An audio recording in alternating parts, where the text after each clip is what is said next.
Assalamualaikum warahmatullahi wabarakatuh. Berikut adalah aksi nyata saya untuk modul 2.3 penerapan coaching dengan model Tirta. Perkenalkan, saya Bintan Maharani, CGP Angkatan 4 Kabupaten Kediri. Di sini saya berperan sebagai coach. Adapun yang berperan sebagai coach yaitu Riyadian Fahriah, rekan sejawat dari saya, dan Ibu Ita Yusana, pengajar praktek, berperan sebagai pengamat pada aksi nyata saya untuk modul 2.3 ini. Serta fasilitator saya, Ibu Selvi Kadirlahati. Assalamualaikum. Waalaikumsalam. Apa kabar Mbak Ria? Alhamdulillah baik. Alhamdulillah baik ya. Alhamdulillah baik juga. Oke Mbak Ria, sebelumnya saya mengucapkan terima kasih banyak karena Mbak Ria bersedia hadir di sini. Jadi selama kurang lebih 15 menit ke depan kita mau ada praktek coaching nih Mbak. Sebenarnya sifat untuk coaching ini adalah pribadi Mbak, tapi nanti ada satu mungkin untuk upload video, ada fasilitator yang sekiranya nanti akan melihat, ada juga Ibu BP yang juga akan melihat, tapi bukan berniat apa-apa, niatnya hanya untuk pembelajaran. Jadi nggak apa-apa Mbak ya? Oke, nggak apa-apa. Oke. Selama 15 menit ke depan Mbak Ria, kira-kira Mbak Ria mau mengobrolkan apa? Kalau curhat boleh ya? Boleh, bebas, los. Iya. Sedikit cerita, Oke. flashback biar lebih mengetahui belakangnya gimana. Iya. Jadi saya dulu itu murni ibu rumah tangga, full time semua saya mengerjakan sendiri. Jadi nggak ada pembantu, mulai dari mencuci piring, ngepel, masak, ngurus anak, semuanya saya sendiri. Oke. Dan alhamdulillah saya merasa nyaman dan saya suka enjoy aja jadi ibu rumah tangga dan tidak ada kepikiran untuk bekerja sama sekali. Oke. Kalau dari suami kan mintanya terserah nyamannya di mana. Kalau misalnya Umi nyaman di bekerja, silakan bekerja. Kalau misalnya nyaman di rumah, silakan di rumah, tidak ada masalah. Oke. Kemudian suatu ketika kita memutuskan untuk balik kampung.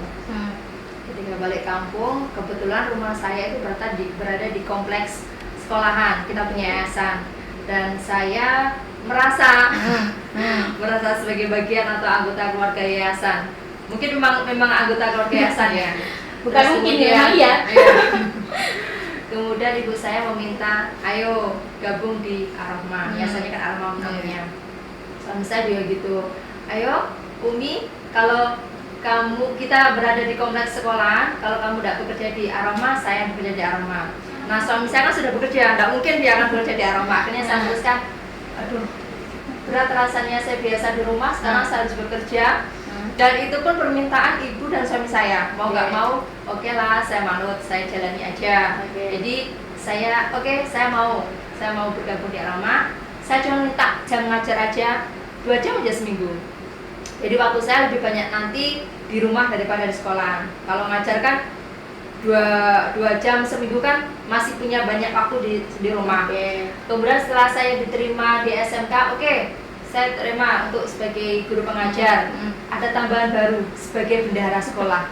Itu buat saya, masya Allah, itu mendapatkan beban. Mendapatkan beban yang saya sebenarnya hanya sebagai ibu rumah tangga, nggak ngerti apa-apa di dunia pekerjaan. Kemudian saya melamar pekerjaan, hanya pinginnya ngajar tapi malah dapat tugas sebagai bendahara sekolah. Dan itu buat saya beban sekali. Yang sebelumnya saya cuma pegang sudah sama serok, sekarang saya harus pegang komputer. Itu kaku banget.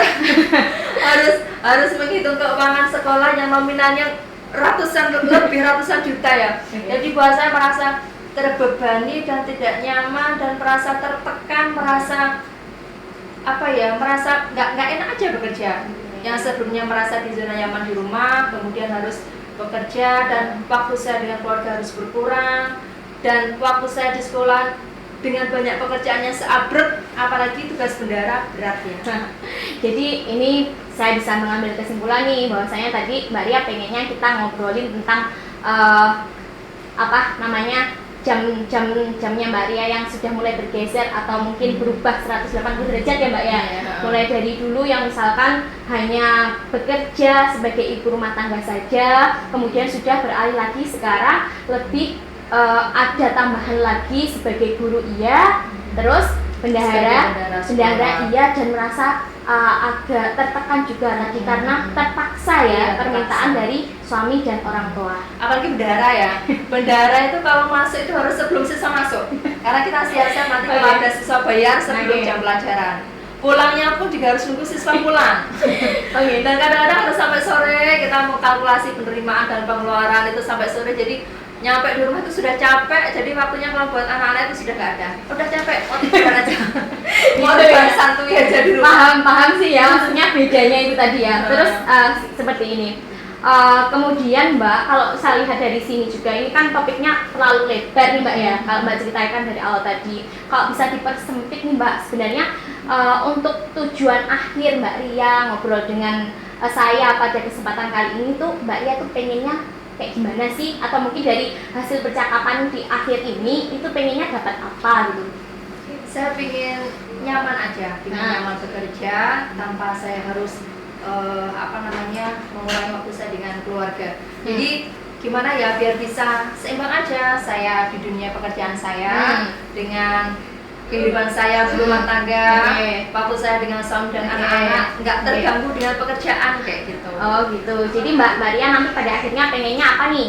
Ide atau dapat ide, dapat gagasan atau mungkin solusi atau gimana Mbak pengennya? Cari solusi, Cari solusi. biar kita bisa nyaman bekerja, dan gitu. biar kita bisa tetap nyaman di keluarga kayak gitu. Oh, jadi intinya work life balance gitu ya Mbak ya? Mungkin itu bahasa Inggris. Iya, work life balance gitu. Iya. Menurut Mbak Ria nih, kalau sudah selama ini work life balance apa ya istilahnya yang Mbak Ria impikan itu seperti apa sih sebenarnya gitu? Sebenarnya saya inginkan itu waktu saya dengan keluarga tetap utuh. Jadi saya kan senang sekali kalau di rumah itu biasanya kita ada istilah sendiri di keluarga kita, ada istilah runtuh-runtuh. Runtuh-runtuh bahasa Jawa Mbak ya? Ya. Jadi kita senang sekali kalau kita runtuh-runtuh bareng suami, bareng anak-anak. Meskipun kita pegang HP sendiri-sendiri, tapi mulut sama telinga kita tuh tetap saling connect. Jadi kita saling cerita kejadian apa hari ini, kegiatan apa kita hari ini kayak gitu. Rasanya tuh senang aja bisa ngobrol bareng-bareng, ngumpul bareng-bareng, ngobrol bareng-bareng. Terus kadang-kadang kita juga punya kesenangannya sama, masak bareng-bareng, bikin kue bareng-bareng kayak gitu. Jadi kan kangen kayak gitu. Jadi pinginnya oke lah di pekerjaan bisa nyaman, di rumah juga tetap bisa nyaman kayak dulu kayak gitu. Oke, jadi bisa disimpulkan dari sini Mbak Ria work life balance itu dimana Mbak Ria juga merasa nyaman kerja di sekolah, tapi juga tetap ada waktu di rumah bersama keluarga, me time, our time gitu ya, quality time gitu ya. Terus ada lagi tadi merasa istilahnya apa ya? Tidak terpaksa gitu Mbak ya dalam kerja gitu menurutnya Mbak Ria. Oke. Nah kalau di sini nih Mbak, kalau Mbak lihat ini situasi yang sedang Mbak hadapi ini seperti apa sekarang? Rasanya itu saya tuh kayak waktu itu terasa cepat untuk bekerja, cepat berlalu itu cepat buat kerja aja dan waktu saya untuk keluarga itu jadi berkurang. Kadang-kadang saya pulang sekolah gitu anak-anak, jalan-jalan nih, capek, maunya rebahan aja di kamar, tidur aja, nggak mau melakukan sesuatu karena sudah capek seharian bekerja di sekolah kayak gitu. Jadinya pengennya tuh anak-anak itu ayo kita tetap kayak dulu bareng-bareng apa-apa gitu. Tapi rasanya karena mungkin saya bekerjanya karena terpaksa ya, jadi mungkin malah jadi merasa capek, terus merasa waktu itu hanya habis buat bekerja. Mungkin karena saya terpaksa itu, jadi belum bisa menemukan zona nyaman ketika bekerja dan ketika berada di rumah. Oke, baik, bisa dimengerti kalau itu Mbak ya. Terus kalau melihat dari sini nih, sebenarnya proporsi Mbak Ria tentang kerja sama di rumah itu kira-kira prosentasenya itu yang sudah berjalan ini Mbak, itu berapa persen? Kalau dibandingkan dengan dulu ketika saya jadi rumah tangga ya, dan yang saya rasakan sekarang, itu kayaknya saya merasa 70% itu buat saya bekerja, dan 30% itu buat keluarga saya. Berarti berkurangnya keluarga banyak sekali ya, dari 100% menjadi 30%. Luar biasa sekali. Itu yang saya rasakan. Apa itu setiap hari Mbak? Sebenarnya enggak. Sebenarnya enggak ya. Sebenarnya enggak. Nah, sebenarnya di sini yang kalau misalkan ada waktu luang gitu ya, kan tadi Mbak mengatakan sebenarnya ada waktu luang di situ. biasanya Mbak inginnya melakukan apa sih di sela-sela waktu luang Mbak gitu? Kalau waktu luang biasanya Hmm. saya lebih suka ngajak anak-anak ngobrol di kamar, diem aja main HP gitu. Jadi nggak melakukan aktivitas apa-apa. Terus kadang-kadang kalau anak lagi minta bikin kue gitu, oke, ayo kita bikin bareng-bareng Oke. kayak gitu. Jadi tetap ada membangun komunikasi dan Oke. juga hubungan Oke. yang baiklah dengan anak-anak dan Hmm. suami kayak gitu. Jadi kalau bisa disimpulkan sebenarnya ada ya waktu luang itu Mbak ya? Sebenarnya ada. Ada. Cuma karena sudah mungkin mindsetnya Ya. terpaksa itu ya, Nah. jadi merasa capek kalau pulang terasanya udah ayo di kamar aja yuk, kumpul aja yuk, kita kumpul-kumpul ngobrol aja, nggak Ya. usah melakukan yang lain. Oke, jadi sebenarnya dari sini Mbak, apa yang Mbak Ria perlukan nih supaya Mbak Ria itu ada waktu luang lagi bersama dengan keluarga ataupun anak, tapi juga kerjanya tetap jalan, tetap lanjut gitu Mbak. Kira-kira apa yang diperlukan gitu? Kayaknya harus mengatur jadwal ya. Itu untuk Mengatur. yang tadi ya, untuk apa istilahnya untuk mengatur apa Waktu. tadi waktu luang bersama keluarga, mengatur jadwal. Kemudian kalau mengatasi rasa nyaman dan tidak nyaman tadi ketika saat bekerja kan Mbak Ria tadi katanya terpaksa gitu. Iya. Itu cara mengatasinya kira-kira apa yang Mbak Ria butuhkan atau perlukan? Kalau karena merasa terpaksa bekerja, kayaknya harus mengubah mindset Iya, mungkin ya. oke, mengubah bisa, Mengubah oke, mindset. mengubah mindset. Kemudian saya kembali lagi nih Mbak, flashback sebentar. Sebelum itu tadi kan ada Mbak Ria bilang ngatur waktu. Mbak Ria mau ngatur waktu seperti apa sih sebenarnya yang Mbak Ria mau atur gitu loh? Maksudnya model waktu apanya yang diatur nih gitu? Kira-kira apa Mbak? Kalau ngatur waktu, mungkin nanti kalau misalnya saya bekerja, berarti saya harus fokus ke pekerjaan. Kalau misalnya saya di rumah, berarti saya harus fokus di rumah tangga. Jadi jangan bawa pekerjaan ke rumah. Soalnya kadang-kadang masih biasa gitu, masih awal-awal pulang-pulang bawa kerjaan belum selesai. Oke. Gitu. Jadi dibikin jadwal lah. Ini waktunya bekerja, ya harus fokus di pekerjaan. Kalau waktunya di rumah, fokusnya untuk anak-anak dan keluarga, suami. Oke, jadi ada time management di sini Oh, ya. iya. Oke. Terus kemudian untuk yang tadi Mbak, sempat dengar Mbak Ria juga mengatakan the mindset di situ merubah mindset. Mindset yang seperti apa Mbak yang mungkin ingin Mbak rubah dari sini? Dari apa ke seperti apa misalnya? Merubah mindset. Jadi mindset saya yang pertama kan itu kan karena saya terpaksa bekerja. Oke. Inginnya merubah kadang-kadang kalau kita itu melihat orang di sekitar kita itu kan pada punya cari pekerjaan, melamar pekerjaan dan dapat, sedangkan saya langsung dikasih pekerjaan double jadi guru dan bendahara. Itu seharusnya kita syukuri. Ya. Jadi, Seharusnya. Iya, seharusnya kita syukuri nikmat mana yang distakannya dapat double pekerjaan. Oke. Tentunya gajinya juga double. Ya kan? Oke. Jadi harus disyukuri dan harus dinikmati.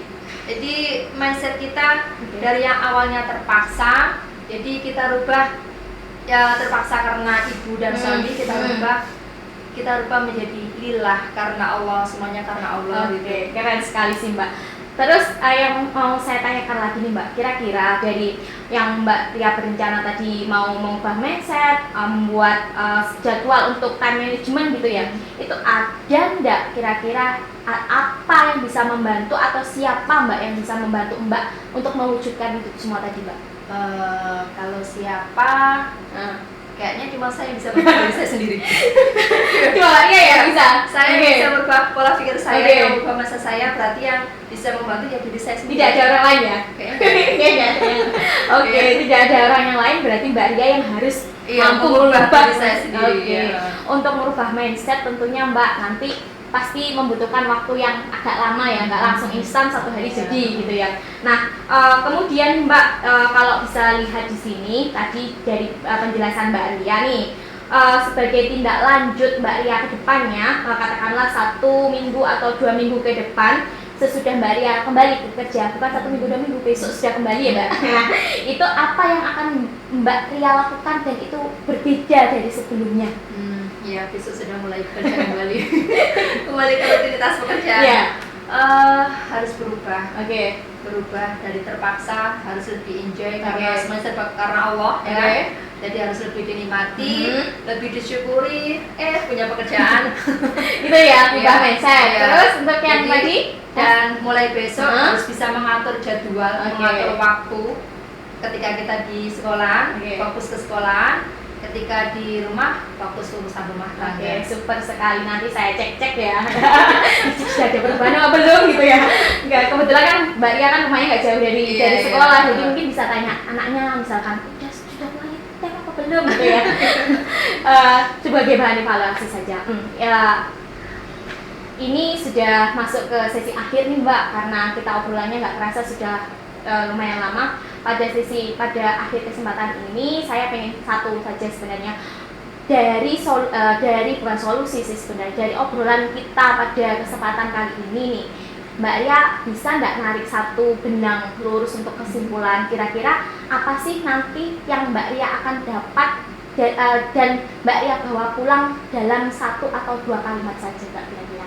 Biar ada saat pulang ke rumah nih, saya dapat apa dari sesi coaching misalkan seperti itu. 1-2 kalimat ya. Iya. Mengubah mindset menjadi lillah. Mengubah mindset dari terpaksa menjadi lillah. Dan demikian tadi sesi coaching bersama coach dan coach tentunya. Itu saja ya. Oke. Selanjutnya terima kasih Mbak Ria. Tadi akhirnya kita mungkin bisa Bintan Maharani dan juga Ibu Mbak hanya berhenti di sini saja Mbak. Sudah mendapatkan kegiatan coaching pada siang hari ini dengan sangat luar biasa, dan saya sangat menikmati percakapan dalam kegiatan coaching ini tadi. Serasa sesi percakapannya itu serasa alamiah gitu, mengalir dengan sendirinya tanpa adanya misalnya kan teks atau persiapan yang sesi coaching pada kesempatan kali detail ini. mungkin, jadi kelihatan terima kasih. alami. Dan dalam kegiatan coaching kali ini dari Alur Tirta itu tahap demi tahap sudah tersampaikan secara jelas dan gamblang. Begitu juga dari coach yang mampu menggali, yang mampu mengeksplor dari kucinya, sehingga si kuci ini dengan leluasa bercerita, si kuci ini dengan leluasa secara tidak sadar dia sudah, aku mau dibawa ke sini, saya harusnya mengubah mindset saya. Sehingga kegiatan yang saya lakukan di sekolah dan di rumah ini bisa menjadi balance, sehingga time management waktu saya ini harus saya seperti ini. Itu mengalir dengan sendirinya. Ini sangat luar biasa. Setiap tahapan Alur Tirta terlampaui dengan jelas dan gamblang, Bu Bintan.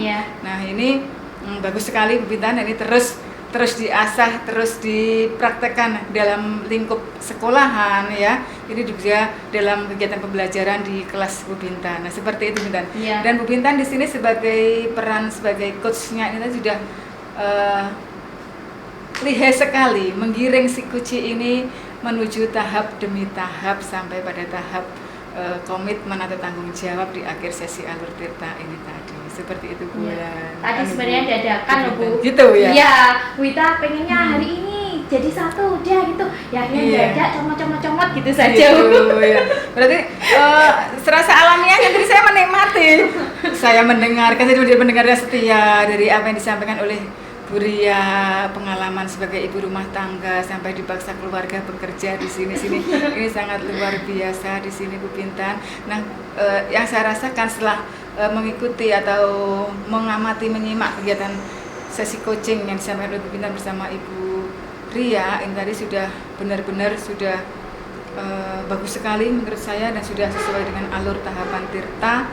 Nah, ini kalau menurut Bu Bintan sendiri, ini bagaimana Bu Bintan setelah apa hal yang sudah baik dari kegiatan coaching kita kali ini?